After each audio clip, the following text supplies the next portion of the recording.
विद्यार्थी मित्रांनो, सुस्वागतम। आज भाषा अभ्यासाच्या या घटकामध्ये शब्दसिद्धी आणि वाक्प्रचार याचा विचार करूया। आणि आपण पुढे जाण्याआधी एकंदरीत भाषा अभ्यास हा जो घटक आहे, हा जो विभाग आहे, हा सोडवत असताना, याची तयारी करत असताना एक दोन तीन महत्त्वाच्या गोष्टी आहेत। त्याच्या आधी आपण त्याचा विचार करूया। म्हणजे आपल्याला भाषा अभ्यास हा घटक सोडवत असताना काय महत्त्वाचं आहे, कशा पद्धतीने हा घटक सोडवायचा आहे याचा विचार करू। भाषा अभ्यासातील अ आणि आ हे दोनही भाग अतिशय महत्त्वाचे असून पूर्ण गुण मिळवून देणारे आहेत। असं का म्हणतो मी? कारण कमीत कमी वेळेमध्ये जास्तीत जास्त गुण मिळवून देणारा हा घटक आहे। तर यासाठी करायचं काय? तर नियमित आणि योग्य पद्धतीने सराव करायचा आहे। या भाषा अभ्यासाच्या घटकामध्ये पाठांतर नाही, तर कौशल्याने याच्यामध्ये प्रावीण्य मिळवता येते। नियमित सराव आणि योग्य पद्धतीने अभ्यास जर आपण त्याचं अनुकरण केलं तर निश्चित 16 पैकी 16 गुण या भाषा अभ्यासाच्या मध्ये आपल्याला मिळू शकतात। आणि आणखीन एक गोष्ट आपल्या डोक्यातून आपण काढून टाकायचा की भाषा अभ्यास हा घटक अवघड आहे, हे पूर्णपणे आपल्या मनातून हा विचार काढून टाकायचा की हा अभ्यासचा जो घटक आहे तो अतिशय सोपा आहे, मला तो येणार आणि मी तो सोडवणार आणि मला याच्यात जास्तीत जास्त गुण मिळवणार। अशा पद्धतीने जर विचार करून तुम्ही त्या दृष्टीने तयारी केली तर आपल्याला काही अवघड जाणार नाही। म्हणून या विभागाकडे दुर्लक्ष करू नका आणि समजून उमजून भाषा अभ्यासाचा हा जो घटक आहे याचा आत्मविश्वास पूर्णपणे तुम्ही कृती सोडवा, सराव करा, म्हणजे तुम्हाला अनेक ज्या मनामध्ये शंका असतील त्या निश्चितच दूर होतील। चला आपण आता आपल्या मुख्य मुद्द्याकडे जाऊया। या ठिकाणी आपण शब्दसिद्धीचा विचार करू। शब्दसिद्धी म्हणजे काय याचा विचार करत असताना आपण तो समजावून घेऊया। शब्द कसा तयार होतो म्हणजेच सिद्ध होतो त्यास शब्दसिद्धी असे म्हणतात। म्हणजे आमच्या मराठीमध्ये शब्द कसा तयार झालेला आहे याचा आपल्याला विचार करायचा आहे।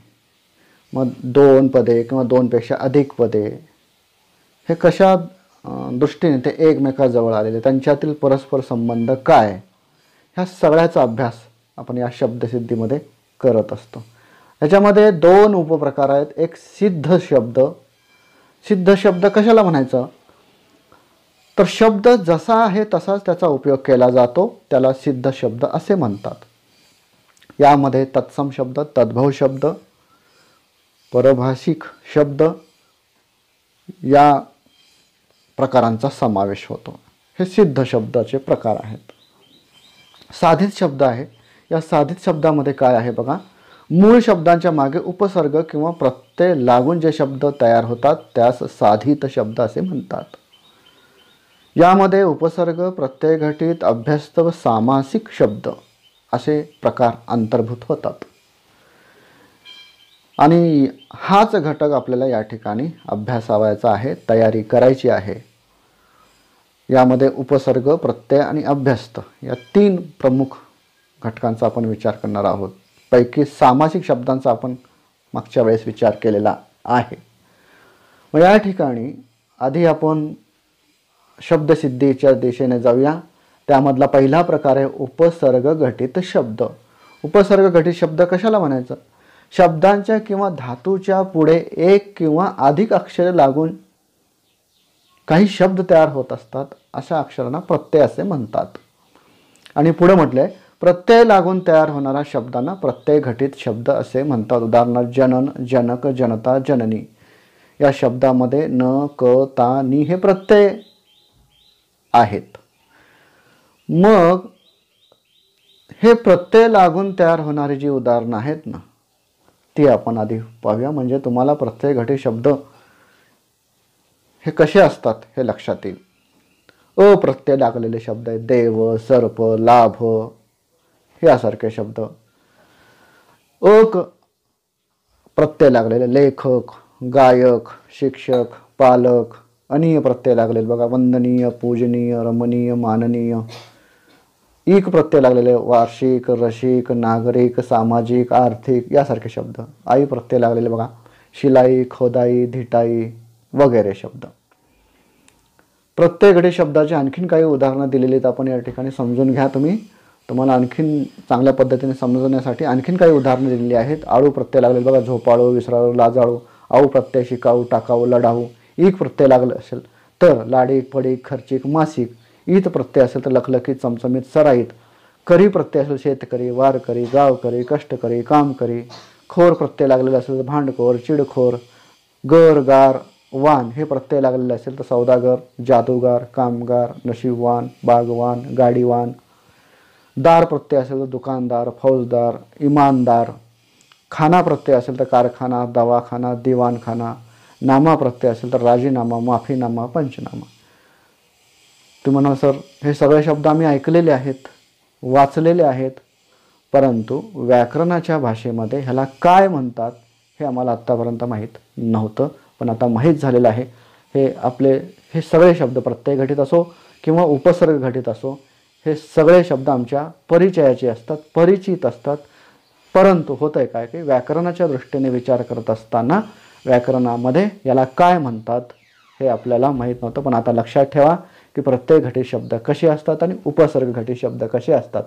आणि प्रत्यय घटित शब्दामध्ये आणि उपसर्ग घटित शब्दामध्ये काय फरक आहे हे पण तुम्हाला लक्षात ठेवावं लागेल. प्रत्यय कसे लागलेले आहेत, शब्दाच्या नेमक्या कोणत्या ठिकाणी प्रत्यय लागतात, उपसर्ग कसे लागतात याचा जर विचार केला तर दोन्हीतला फरक तुम्हाला लक्षात येईल. यानंतर आपण उपसर्ग घटित शब्दाकडे जाऊया. उपसर्ग घटित शब्द कशाला म्हणतात तेही पाहू, म्हणजे तुम्हाला प्रत्यय घटित शब्द आणि उपसर्ग घटित शब्द यातला फरक तुम्हाला लक्षात येईल. बघूया काय म्हणतात उपसर्ग घटित शब्द म्हणजे काय. शब्दाच्या पूर्वी उपसर्ग लागून जे शब्द तयार होतात त्यांना उपसर्ग घटित शब्द असे म्हणतात. उदाहरणार्थ अपमान. अप हा उपसर्ग आहे, मान हा मूळ शब्द आहे. या शब्दाच्या पूर्वी अप हे उपसर्ग लागलेलं आहे, म्हणून अपमान हा उपसर्ग घटित शब्द झाला. असे संस्कृत, मराठी, फारसी आणि अरबी भाषेतील उपसर्गयुक्त शब्द आपल्या मराठीमध्ये आहे. प्रत्यय घटित सुद्धा तसेच आहेत. आपण त्याचा एकत्रित विचार केलेला आहोत. मग पुढे जाऊया अजून. आता कोणती कशी उदाहरणे आहेत बघा, तुमच्या लक्षात येत असेल. आता अनु उपसर्ग लागला असेल तर अनुक्रम, अनुभव, अनुवाद.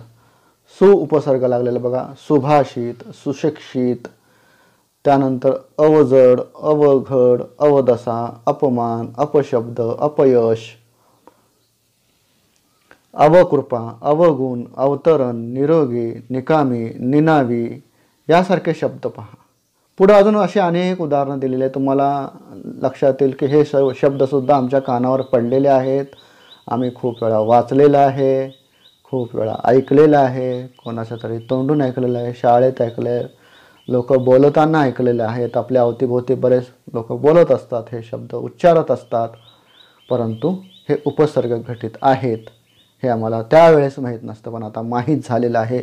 उपसर्ग कसे लागलेले या ठिकाणी हे शब्द दिलेले आहेत, त्याचा नीट विचार करा आणि त्या पद्धतीने आणखीन आपल्या पाठामध्ये आणखीन असे शब्द असतील का शोध घ्या. पुढे जाऊया आता आपण.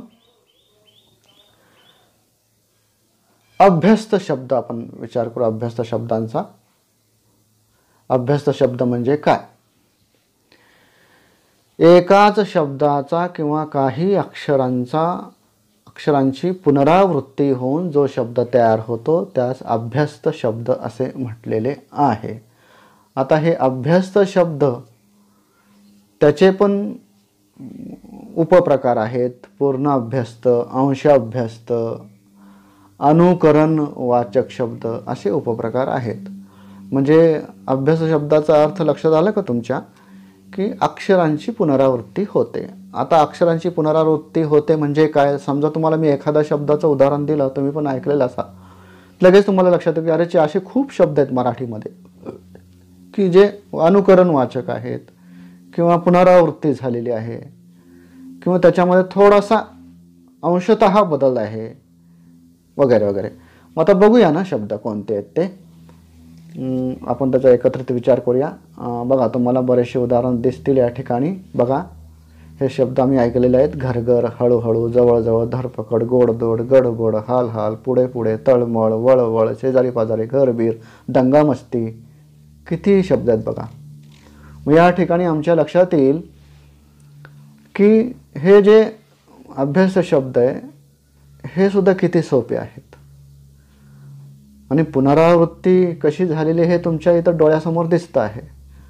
आणि तुम्हाला पण लक्षात ठेवायचे म्हणजे फरक लक्षात आला का तुमच्या, उपसर्ग घटित, प्रत्यय घटित आणि हे अभ्यस्त, हे तिन्हीमध्ये विशिष्ट प्रकारचं अंतर आहे, फरक आहे.